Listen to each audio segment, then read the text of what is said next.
یہ کربلا میں حضرت عباس بن علی رضی اللہ عنہ کے مزار کا احاطہ ہے اور بالکل حرم مدینہ کا انداز اختیار کیا ہوا ہے، اور یہاں یہ مدرس درس دے رہے ہیں اور ادھر مفتیان کرام بھی بیٹھے ہوئے ہیں اور وہ بھی اپنا خلقہ جاری کیے ہوئے ہیں۔ یہ پس پردہ خواتین کا حصہ ہے لیکن پردہ نہیں ہے،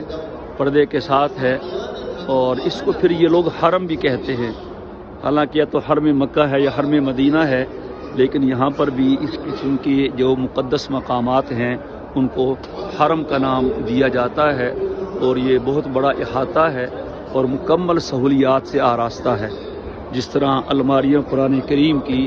حرمین میں ہوتی ہیں اس سے اچھی اور اس سے قیمتی اور مہنگی الماریاں یہاں چاروں طرف رکھی ہوئی ہیں، اگرچہ اتنی تعداد تو نہیں جو حرمین شریفین میں ہوتی ہے، لیکن بہرحال یہ ایک دیکھیے یہ کیسا نقشہ بنایا گیا ہے۔